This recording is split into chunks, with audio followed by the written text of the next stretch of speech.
traveled down a lonely road, and no one seemed to care. The burden on my weary back had bound me to despair. I oft complained to Jesus. True or false? For some reason, David has teamed up with the enemy. True. Who has he teamed up with? Okay, a king by the name of Achish, who is king of Gath, which is a Philistine lordship. Okay, there were 5 lords of the Philistines, and Achish would have been one of those 5 lords. Why has David gone to the Philistines? Okay, he's trying to get away from Saul. He thought, if I go to Saul, Saul will give up on me and he'll quit seeking me. And did that happen? Yes. Has David taken advantage of being in Philistine territory? Yes. Who has he attacked? It wasn't the Philistines that he attacked. Who was it? It was the inhabitants of the land of Canaan, okay? Some of those evil groups like the Amalekites, okay? They were the Mongolian tribes, the original tribes that were there, those kind of people. And in order to keep them from spreading the message that he was attacking, what did he do?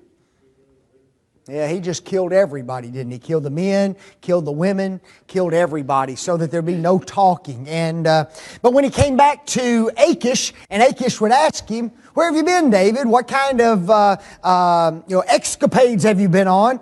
What would David tell him? Oh yeah, we've been invading the south of Judea. We've been invading the Kenites, all the allies and people of Israel. So Achish is convinced that David is what? Yeah, he's on his side. He's an ally. He's loyal to him, and he can be trusted in battle. Now, the children of Israel are going to battle against who? The Philistines. And who happens to be on the battlefield with Achish? David. Now think about that. David and Achish are about to fight against who? Israel in a major battle. Okay, and that's where we left off last week, and we're picking up that context this week. Okay, does anybody have an outline of this section? Anybody? All right, Jim, go for it. Number 1. Number 2. Number 3. Number 4. Number 5. Number 6. Ooh, very good. See, just the basic happening. See, you could read his outline and know exactly what happened in that text, couldn't you? And then you wouldn't even have to read it anymore. Just, so just read Jim's outlines from now on, and you know exactly what's happening. Okay? Mine's just a little different. Basically the same, just the way it's worded. The Philistines position for battle. Number 2, the princes protest David's presence. Number 3, the king prohibits David's participation. Number 4, David pleads his cause. Number 5, Achish proclaims his decision. And then 5, David parts from the Philistines. So, very interesting chapter, okay? And I think there's a main reason why this chapter is in here, okay? And we'll talk about it as we get toward the end of the lesson, all right? Because it's kind of a unique chapter, is it not? Okay, Saul's pursuit of David has come to an end. We're nearing the end of Saul's life and his reign, and all of a sudden we find this kind of weird chapter in here and this weird association that's transpired between David and King Achish. Number 2, where did the Philistines and the Israelites encamp prior to doing battle against each other? The Philistines were at Aphek. Where were the Israelites? Yes, a fountain which is in Jezreel. One man made this statement. This fountain is the present Ain Jalud.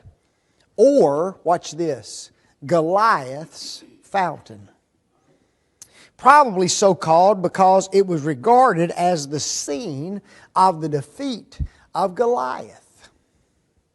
A very large fountain which issues from a cleft in the rock at the foot of the mountain or the northeastern boundary of Gilboa, forming a beautifully limpid pool of about 40 or 50 feet in diameter, and then flowing in a brook through the valley.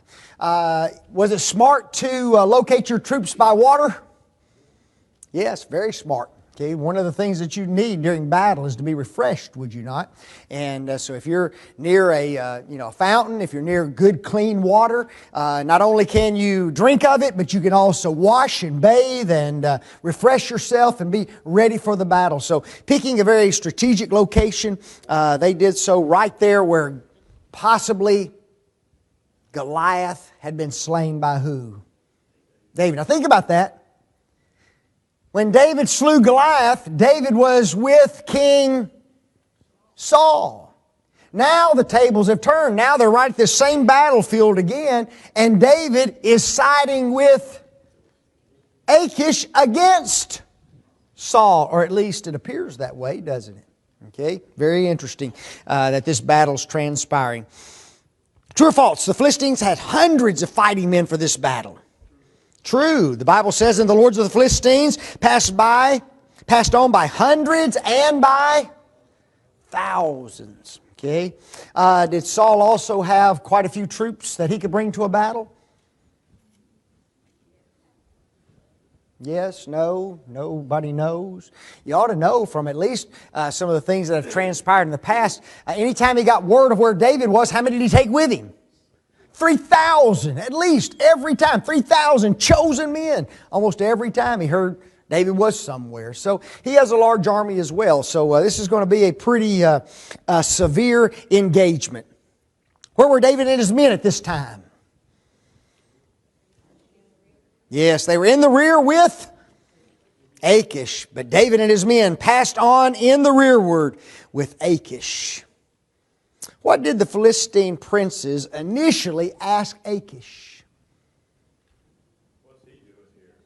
What's he doing here? Yeah. Then said the princes of the Philistine, what do these Hebrews here? Man. Is that a sensible question to ask? Yeah. Number one, because you're fighting against Hebrews. Isn't that true? Yeah. Just think about that. You know, you're about to fight the Hebrews, and you got Hebrews on your side, acting like they're what? Your best buddies. You know? Yeah, right. Unbelievable. They're just what? Oh, absolutely. David would have been one of the top princes, would he not? As far as the fighting men were concerned. Yes, sir. The Israelites would have been in front of them. They were fighting against them, and David and his men would have been in the rear. 600 of them. So they were right in the middle between the Hebrews. Absolutely. Unbelievable, isn't it? Crazy stuff. You know, just unbelievable. I just put down here, why would a person have Hebrews in their midst while fighting Hebrews? Okay, just doesn't make sense. So the question is a good question, isn't it? And how did Achish answer the princes?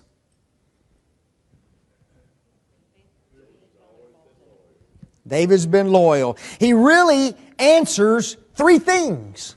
Okay? There's three things if you really sit down and look at what he says. Watch what he does. And Achish said unto the princes of the Philistines, is this not David?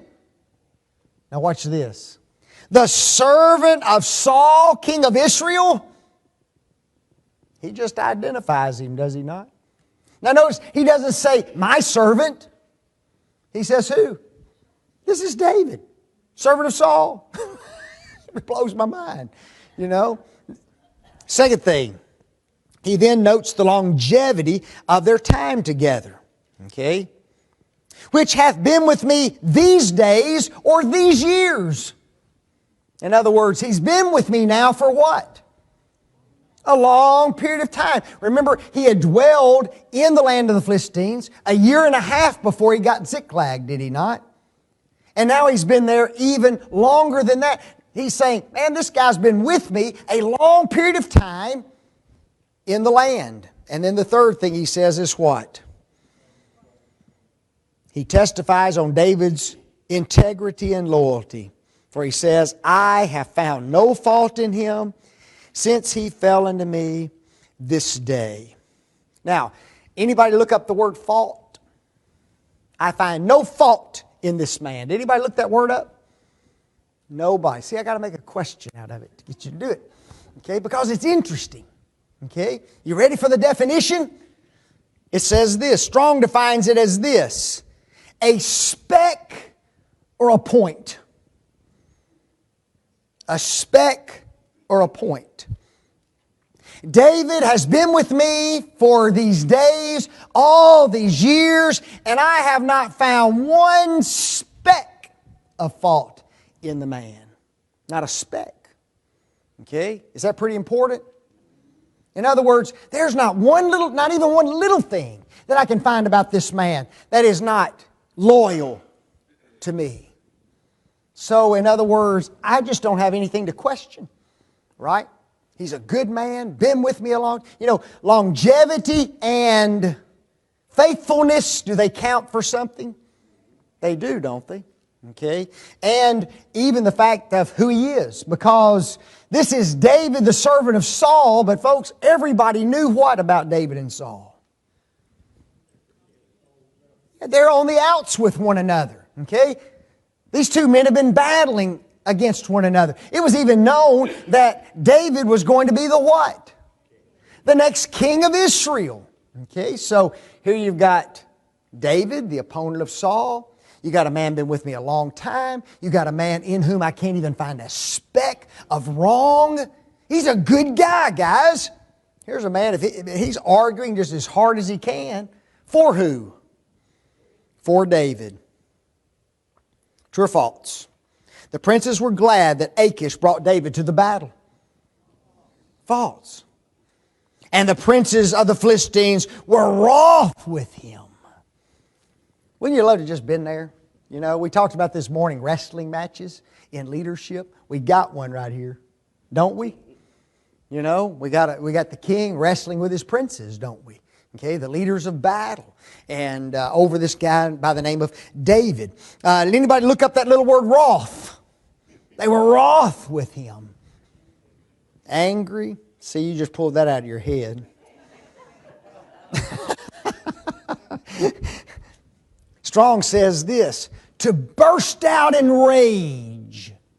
Okay, to burst out in rage. Brown Driver in Briggs. To be disposed, to be wroth, to be full of wrath, to be furious. They ask, what are these Hebrews doing here? What does the king do? The king defends David, does he not? And guys, they burst out in anger against the king. Not just angry, they burst out in rage against the king. Anybody ever seen that happen when individuals get contrary to one another? Oh yeah, that happens in husband-wife relationships, doesn't it? Okay, not Christian relationships. But it happens, doesn't it? Okay? And so these guys are not happy at all. I put a lesson down here that I think is interesting. Okay? And it's this: a person's relationship with an individual impacts his perception of the individual. Is that true? That's true. Okay? I mentioned in my lesson this morning a man named Rubel Shelley. Okay? When Rubel Shelley was departing from the faith, there was a man by the name of William Woodson who was very, very close to Rubel. Okay? In fact, they were almost like a father and a son. Brother Woodson was an older man. Rubel was a young man. And Brother Woodson had watched Rubel from the time he converted, grew up, go through all his debates, get his degrees, become a professor. And Brother Woodson loved Rubel, always did love him. And when Rubel started departing, there were many individuals who immediately recognized that he's departing from the faith. Well, guess what Brother Woodson did? He didn't defend him per se, okay? But he did not immediately withdraw from him. He didn't treat him the way other people treated Reuben at the time.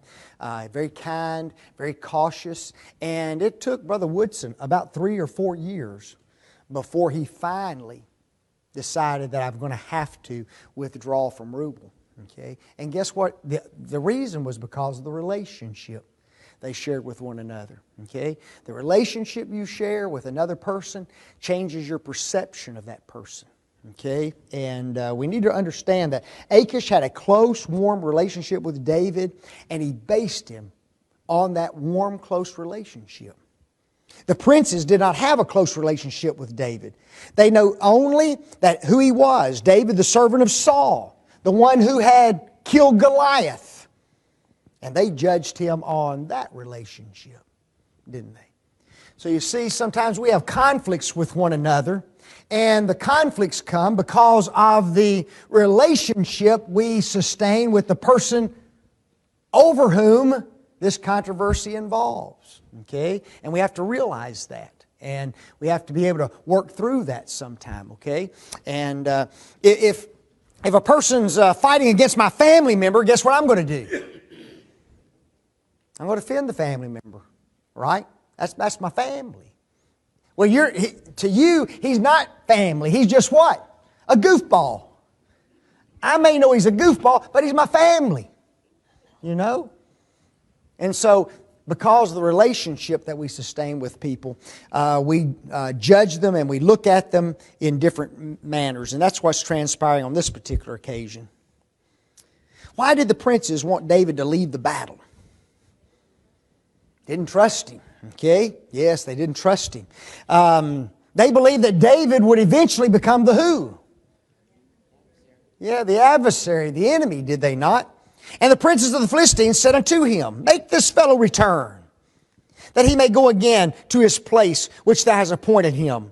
And let him not go down to the battle with us, lest in the battle he be an adversary to us. Logical? Sounds logical to me, you know. Got to be very careful. Remember, David has 600 fighting men with him, folks. Now, I don't know about you. That's not a little number. Okay? Yes, sir. Also on the back of their mind probably that he killed their champion. Oh, in fact, they're going to even mention that in just a minute, is it not? If in the midst of the battle he defected, could he cause a lot of damage? Oh, yeah. Number one, their backs are to David and his men, aren't they? Because David's in the rearward part. And if he defects, it could be over, couldn't it? And so these guys, they're thinking about what? They're thinking about this militarily. They're thinking about this, how do we win the victory? And we don't need this kind of a man on the battlefield with us. How do they think David might reconcile himself to Saul? Sure. Notice what they say. For therewith should he reconcile himself unto his master. Should it not be with the heads of these men? I bet they're pointing to who? The Israelite army, don't you? You know? If he really wants to be... See, they knew the conflict. They knew that Saul and David were not close to one another. But if David wanted to heal the relationship, what's the best way to do that? Fight for Saul. Give him the victory. You know, take 600 heads of the Philistines to Saul. Here they are, guys. You think Saul may have capitulated then and said, wow, come on back, David. See, they're concerned about what could transpire. What did the princes remind Achish that had been said of David? Yes, is this not David of whom they sang to another in stances saying, Saul slew his thousands and David his 10,000s? When was that said? With whom? With whom? It was the Philistines, but with whom? Who had David beat? Goliath. Goliath of Gath. You got that? I got it. Gath. Okay. Oh, sorry. Gath. Okay. Who is Achish king over? He's king of Gath. Isn't this the same dude about whom they said after he won the battle with Goliath of Gath that he has slain his 10,000s? Achish is almost presenting them a huge contradiction, is he not? Why do you want a man here who killed one of our most glorious men of battle from Gath itself? Do military men carry with them honor and distinction when they've done well in battle? Oh yes, it follows them. Not only does it follow them, guess what? It gets to be what? It gets to be known everywhere, does it not? How great this person is, what a warrior he is. Whether he has compassion upon people, whether he doesn't have compassion upon people, whether he's mean, whether he's kind, whatever it is, that what's happened in the past follows him into battle. It's pretty, and this one statement has followed David, that he's slain his 10,000s. When Achish approached David about the matter, what three things did he first say to David? Number one, thou hast been upright. Nobody looked that word up, so here's the definition. Straight, correct, right, fitting, proper. Okay, now I want you to think about this, okay? This is whose perception of David? This is Achish's perception of David. Ever since you've been with me, you've been upright. Is that true? No. No. He has lied to this man, and lied to this man, and lied to this man. But the man thinks what? He's upright dude. See? It's crazy, isn't it? Don't you know David kind of smiled inside when he said that? Little do you know. Number two, what does he say? Oh man, going out and coming in with me in the host is good in my sight. In other words, all the battles in which you've engaged while you've been with me, man, that is wonderful. If he only knew the truth. Right? David's got this man snowed, doesn't he? And the last one?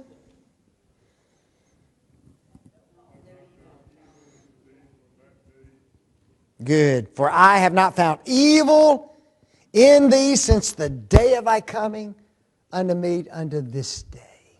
Man. Is it possible to pull the wool over another person's eyes? Oh yeah. People do that all the time, don't they? It's easy to do that. And David has done it to Achish. And it's amazing the high glowing opinion that he has of him. And yet, if he knew the truth, it just wasn't the case. Nevertheless, the Lord's blank thee not, favor thee not. Strong says that the word favor means good. Brown Driver and Biggs says valuable in estimation. So in other words, the princes of the Philistines do not think David is good nor what? Valuable. They favor thee not. Wherefore now blank. Return and go in blank, that thou blank not the lords of the Philistines. Displease the lords of the Philistines. I wrote this statement. Achish honors his princes and their advice over his relationship with David. He could have overridden his princes, but he chose not to. Okay? Any lesson here? Is there a lesson there? Listen to the people you're leading. I put down a wise leader values his advisors and his consultants more than those on the outside. Okay? More than those on the outside. Had Achish refused the advice of his princes, he could have caused turmoil in his own armed forces, could he not? Folks, the people on the inside, okay, the fighters, the ones who are doing the work, the ones who are doing the battle, the ones who are loyal, the ones who are submissive, the ones who care. Isn't that the ones that you ought to be listening to? And not the people where? On the outside. Okay? People on the outside will tell you anything, won't they? And the people on the outside can be dangerous to the people on the inside. And the one good thing that Achish had was he was willing to listen and to abide by his advisors on the inside, couldn't he? Pretty good stuff. David said nothing to Achish, but simply returned to the land of the Philistines. False. False. I wrote down this question. The text says this, and David said unto Achish, and then I wrote down, was David sincere in his words, or was he continuing to play the part before Achish? He knows what? I got to go. He knows that, right? When you know you got to go, it's easy to what? Play the part, isn't it? And I believe David continued just to play the part. Because this is what he said. But what have I done? What have I done? And what hast thou found in thy servant? So long as I have been with thee unto this day, that I may not go fight against the enemies of my Lord the King. Man, it sounds like he's what? Oh, I want to fight. I want to get out there with those Saul. That's easy to say when what? You're told to go home. You know? Same question he asked of Saul. Absolutely. Absolutely. Now listen to this. What did Achish compare David to? And Achish answered and said to David, I know that thou art good in my sight as an angel of God. Oh. I wrote down, angels are beings who are close to God. They serve as His messengers. They are loyal to carry out His commands. David's actions, as far as Achish was concerned, reminded him of angelic beings. Man. True or false? Achish was going to side with the princes, was going to side with his princes rather than David in this matter. True. Notwithstanding, the princes of the Philistines have said, He shall not go up with us to the battle. Did he command David to leave? And did he leave? Yes. Wherefore, now rise up early in the morning with thy master's servants that are come with thee, and as soon as ye be up early in the morning, and have light, depart. Now, let me mention, I mentioned something. There's a point in this chapter, okay? Two statements. It was in the order of God's gracious providence that the Philistine lords refused to let David go with them to this battle. Had he gone, he had his choice of two sides. First, if he fought for the Philistines, he would have fought against God and His country. Secondly, if he had in the battle gone over to the Israelites, he would have deceived and become a traitor to the hospitable Achish. God therefore so ordered that in His mercy that he was not permitted to go to battle, in which he was sure to be disgraced, whatever side he took, or with what success soever he might be crowned. Folks, this battle, or this chapter indicates that who's still in the life of David? God. He also wrote this, it is impossible not to recognize here a merciful inner position of providence, by which David was not only saved from fighting against his king and country, but sent home just in time to recover his wives and property from the Amalekites. You see, had he gone to battle, the next chapter would have never transpired, folks. Okay? So, God is actively involved in the life of David. And it's just a point we need to remember. It doesn't matter where we are, and it doesn't matter sometimes even what we're doing, the choices that we are making, guess what God can do? He can still work His providence, can't He? And guys, there's no miracles transpiring right now, is there? There's nothing miraculous that God is doing, and yet God is protecting David, saving David's people, even though David appears to be pretty conflicted, doesn't he? Pretty interesting. To which place did David return? Yes, to the land of the Philistine, and quite to his dismay when he gets back. Okay, we'll talk about that in the next lesson. Yes, sir.